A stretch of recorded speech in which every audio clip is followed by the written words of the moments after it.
For everyone beginning or upskilling in IT, if you want to know how did we evolve from just a simple computer or a desktop into data centers and then into cloud computing, if you want to know why cloud computing is attractive, why customers are moving into cloud computing, and what is the buzz about cloud computing, this is for you.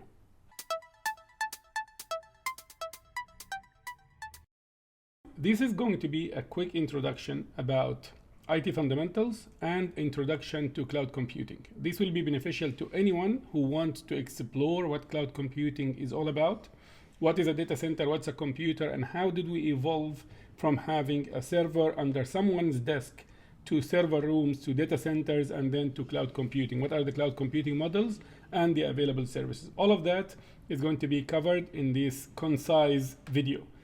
If you have not subscribed yet, this is a good time to do so. Please subscribe, activate the notification button in order to receive all the alerts about our new videos.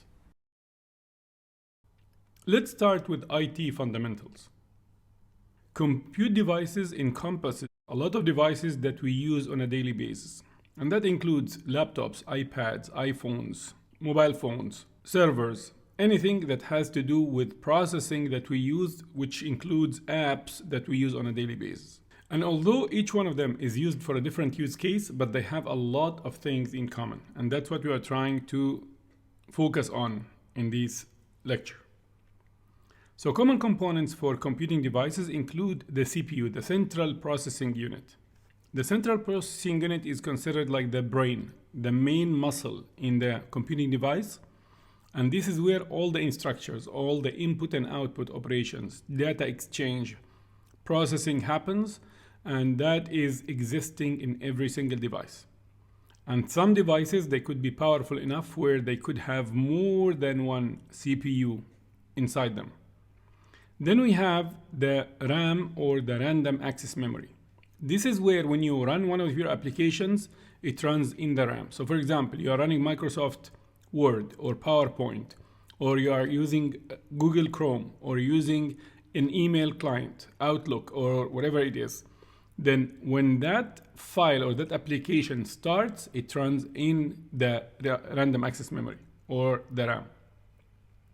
Then we have the storage. Now I'm working on a PowerPoint file, or a Microsoft doc file, or an Excel sheet, or I'm working on any type of data, and now I need to save that file. Why do I save it? Because if the battery in the device runs out, maybe I'll lose the data. So I want to make sure that I save it so it will be there. Even if I switch off the device and I start it after 1 week or 2 weeks, I still have access to the data or the file that I was working on. And that's why we need a storage or a hard disk drive, or sometimes, depending on the technology, it's called solid state drive as well, which are faster ones. Then we have the network cards or interfaces.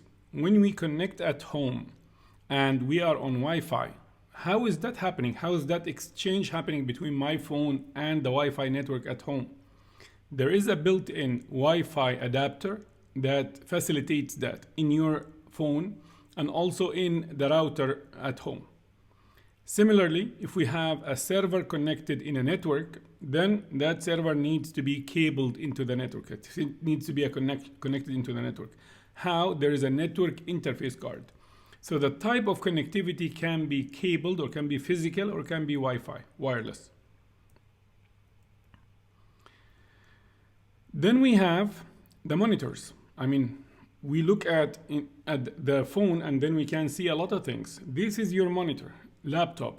If you have a desktop at home and then you have a bigger screen, these are all monitors. Even the TV at home, it has the CPU, it has the input output, and it has the interface for the network, either Wi-Fi or wired, and it does have a monitor because its function is to display movies and shows and stuff like that for you. Then we have the graphic CPU, or the GCPU. This is in case if we have a device that does a lot of rendering videos and processing videos and editing videos and movies and stuff like that, then it's better to have a dedicated card called the GCPU, because it accelerates the processing of graphics or graphic related content.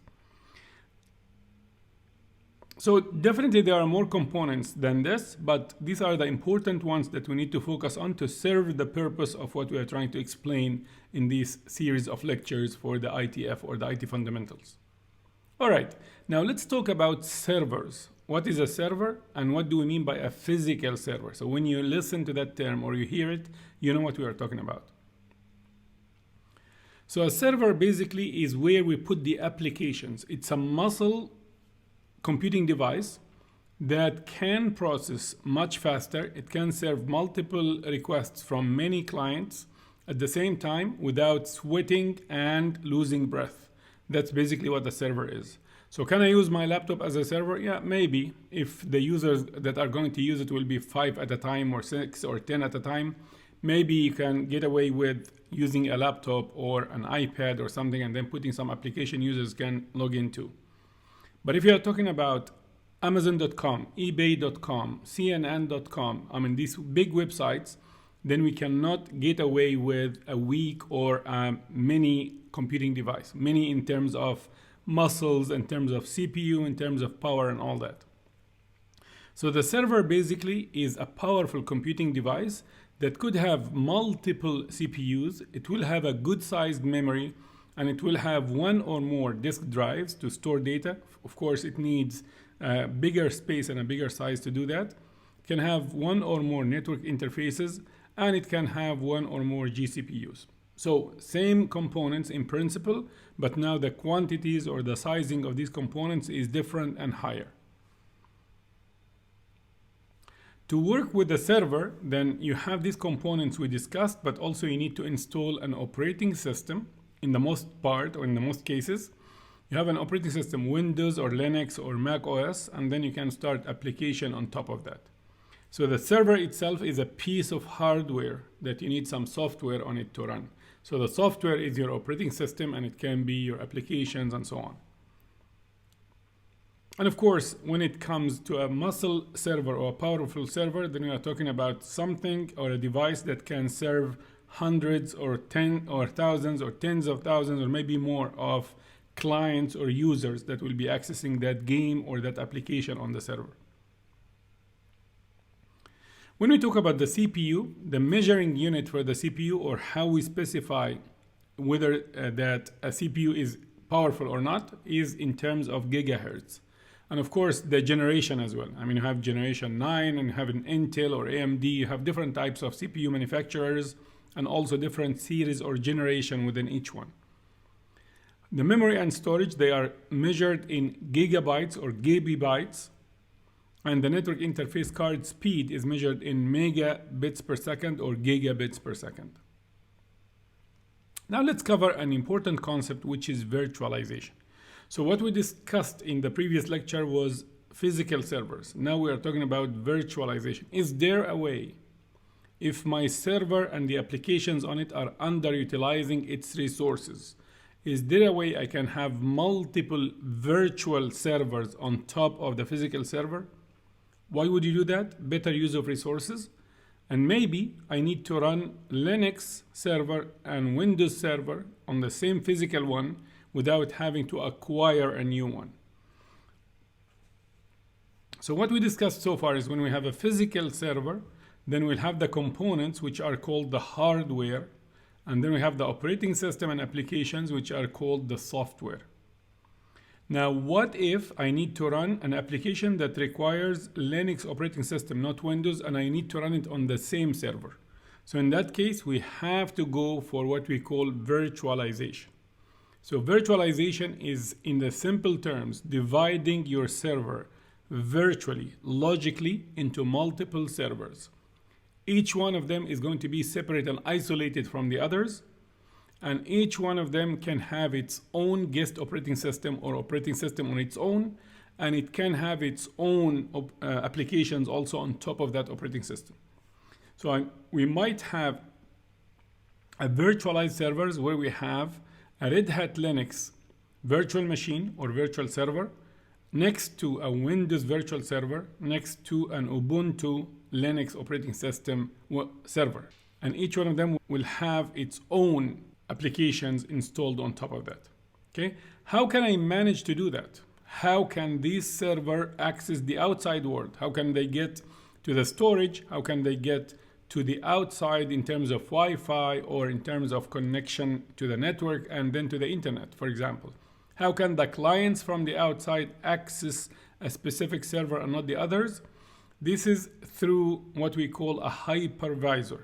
So we have a software layer on the server that will be installed, and that software layer is going to be the facilitator of providing each virtual server its own requirements of memory, disk, CPU, GCPU, network interfaces, and so on. And at the same time, it will know if the traffic is coming from the outside to this server, how to communicate with that server, and how to get the response back to the client. Similarly with the other servers. So the hypervisor is an emulation layer that will make every one of these virtual machines feel and be convinced that it has whatever it needs from disk and memory and CPU and all that, so the application and operating system can be installed successfully. So virtualization enables us to run more than one virtual system, multiple operating systems, and complete isolation on the same physical server. Okay? And the hypervisor, as we mentioned, it used the virtual instances of the hardware to create virtual machines. So basically what we are doing is we are sharing the hardware on the physical server logically among the different virtual machines that we have. And on a server, we can have 10, 20, 50, 60 virtual machines working, functioning, and each one of them will be happy, performing whatever it is required or it is supposed to do without any issues. Okay? Now, how many can I put? Is there a guideline? It all depends on how strong and powerful the original server is. Because now you are sharing its own hardware and all that. So you don't want them all to oversubscribe and demand more than what the server has at all the time in terms of memory and storage and CPU and all that. Then you will have a problem, or that means you have overutilized or have abused the capacity of virtualization that you can have on this server. Now, when I have a virtual machine, the physical server was easy to remove from one location because I can touch it and feel it and then port it or lift it into another location. I can do that. But what about the virtual machines? When you want to have a virtual machine moved from one place to the other, or maybe you just need to have a backup of that virtual machine just in case, because that is software. If a problem happens, then you can restore your virtual machine and the services on top of it or the applications on top of it. Then you can have a file that will be the backup of your complete virtual machine. So that means if you want to install it on a different server, all you need to do is to take that file and then install it on the other one, on the other server that has the same hypervisor or compatible hypervisor. Same thing for the Windows, same thing for the other Linux. So you can always have a snapshot or a backup, and that will be what you need to restore it on a different server if you want. So the virtualization components now for the virtual machines, each one will have its own operating system, its own applications, but also each one of them will be told by the hypervisor that you have this much of CPUs in a virtual format. So basically you are sharing this much of the CPUs from the physical server. And you are sharing, or you are being allocated this much of memory, virtual memory from the original memory. And same thing for the disk and same thing for the network interfaces. All right, so now let's get into a new topic, which is web applications. We're going to hear that term a lot, and especially when we learn the cloud and we get into architectures that involve a lot of services. And now the fine line between the different services and domains is kind of melting, and now we have overlap. So you could be a solutions architect, you'll be sitting with developers, and you'll be sitting with people that have to do with application architectures and application developers and ops and admin and stuff like that. So you need to have the lingo, or you need to speak the language of all these people. So it's good to have a baseline or a foundation to understand what an application, when it is signified or when it is designated as a web application, mean. So we talk about client-server applications. That means it's a client, like the browser. It could be Google Chrome, and we are accessing a website or an e-commerce website. So that's a client-server communication. But when we say that's a web client and a web server or a web application, that means they are accessible through the internet, which means that the user is going to send in the request and then a response will come, and both of them are going to fly, or they're going to be transmitted over the internet, transported over the internet. Now let's introduce data centers. Now we talked about servers, and we said that the physical servers and install on top of them applications, and there could be also virtualization and virtual servers and all that. Where do we place it physically? That server that has 10 virtual machines, do I put it in my bedroom in a closet, under my desk? Do I put it in the garage? Or do I have to have a designated space that has been prepared to host these applications and this hardware, the servers? And this is what we call data centers. So data centers, they could be as small as few meters by few meters space that is air conditioned, powered and everything, or they could be as huge as maybe thousands of square feet in different floors, even in a building, or it can be completely a separate building that is used for the data center. So it could be as small as one of these cabinets, and we call it racks, or it could be aisles and aisles and aisles of servers, and then a raised floor where the cooling and stuff like that can run underneath, and then a false ceiling where the cables also and cable trays can flow on top. So a data center is where we host our servers and our applications. So in general, a data center is a considerable space size that is air-conditioned, powered, secured, manned to ensure continuous operation. So where do our servers fit? The physical servers, and we call them rack-mountable servers because they can be installed in racks or cabinets. The cabinets, they have a back side and they have a front side. Front side shows you the nice flickering green and yellow and red and orange, depending on the situation, LEDs or lights. And the back is where we connect all the cabling. And that's how we hook the different devices into the network and into the storage network and stuff like that.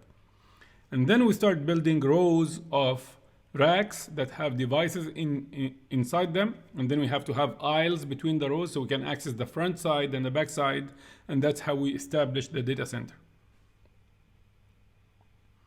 Now let's dive into cloud computing. Since we discussed and we defined at a high level what is a data center, now let's look at cloud computing and why it is changing the game of IT right now, or the IT game changer.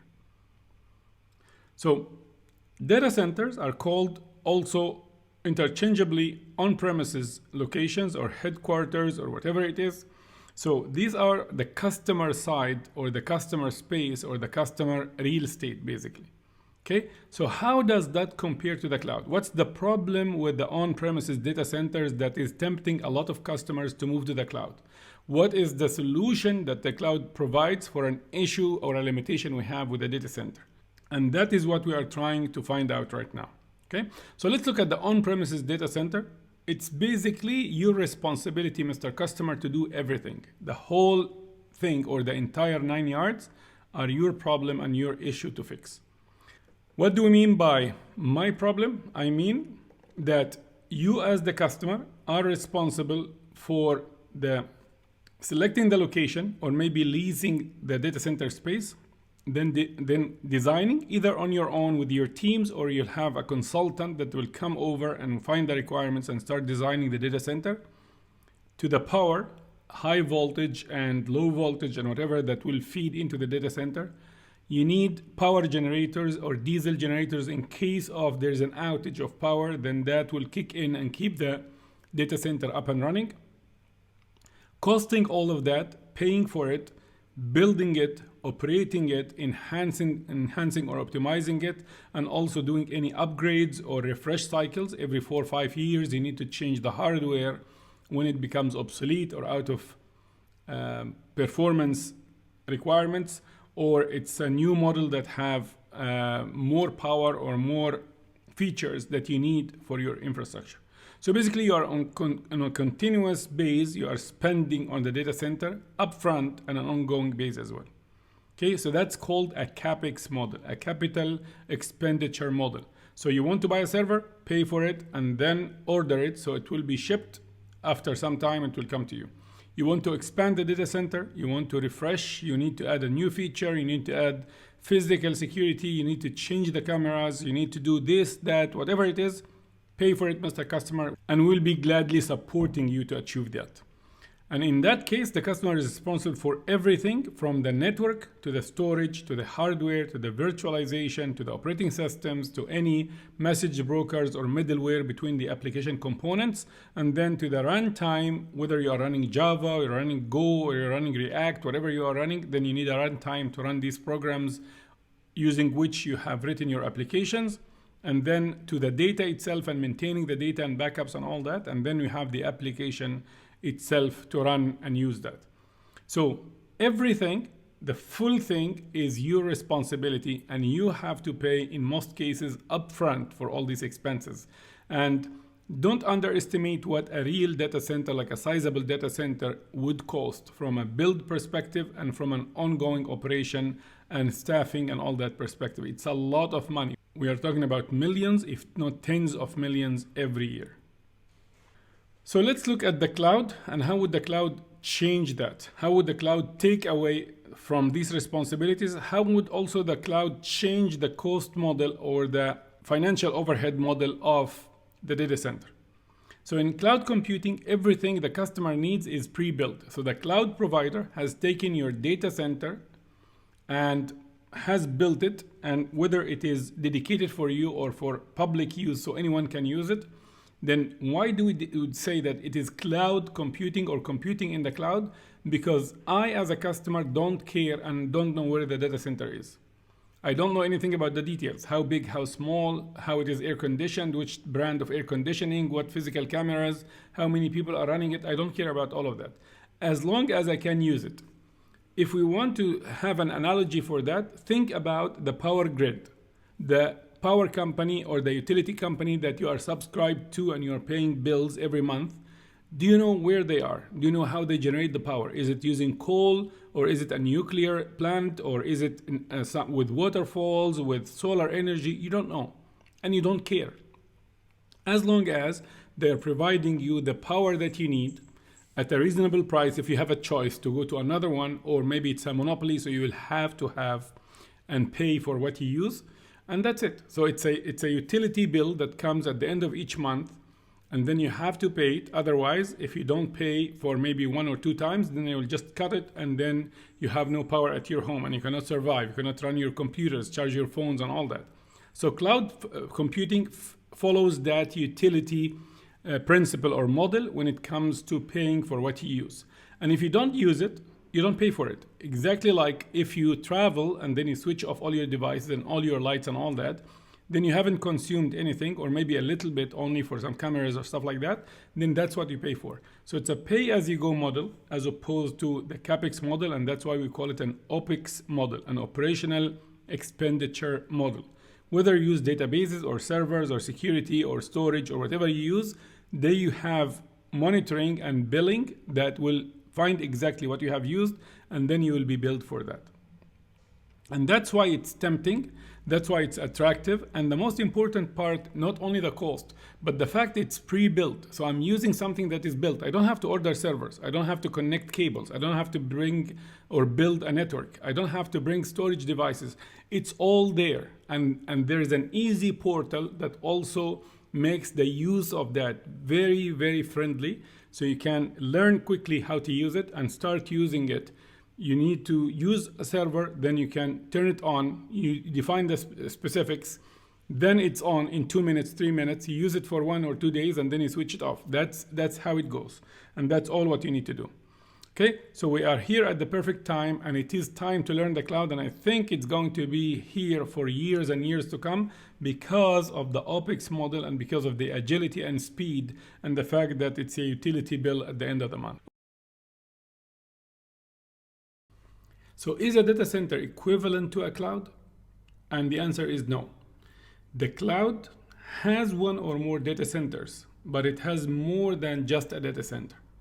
The cloud is about the portal, it's about the ease of use, and it's about a service catalog that shows or presents the services the cloud provides to the customers. So I don't have to know the complexity of the underlying infrastructure, but I should be able through a portal to do some clicks here and there and then have the service that I want to start and use available. So the cloud is actually a data center or a collection of data centers plus what we call the automation and orchestration. So basically, the portal is one part of it, but also the integration between the network and storage and security and software and licensing and all these features the cloud provides. This is what the automation and orchestration is. This is when you click multiple clicks and you don't know what's the underlying infrastructure, magic happens, and this number of clicks are going to invoke a lot of things under the hood, and then your services are going to be provided. So when we combine this with that, then we get what we call the cloud. Now let's look at the cloud types. If you have the automation and orchestration on a data center that you own, you Mr. Customer own, or multiple data centers that you own, and it is solely for the use of your company or your enterprise, so in this case, the resources are for private use, and maybe the data is confidential and it only belongs to your company, and that's why you built a private cloud, but it still has the ease of use for the customers. However, all the customers are your employees and your clients. Or it could be a public cloud like AWS, Azure, Google, IBM, Alibaba. All these clouds are built for public use, and they are shared and they are multi-tenanted, which means customers from all different sorts and all different places, they could be using the same cloud for their own use. The predominant way of connecting to these public clouds is the internet, and it is best suited for less confidential data. I mean, I could be on a virtual machine and you are on a virtual machine. I don't know you, you don't know me, but we are completely isolated from one another. I could be running an e-commerce website and you could be running your own personal website, and we don't know about the fact that we are next to each other when it comes to compute that we are using in the cloud.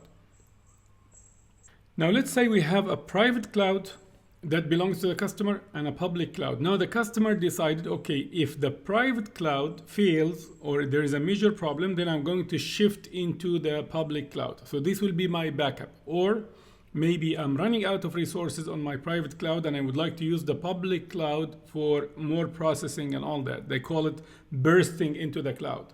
When you have this type of setup or infrastructure, it would be obvious that maybe some applications on your premises, they need to connect to the cloud.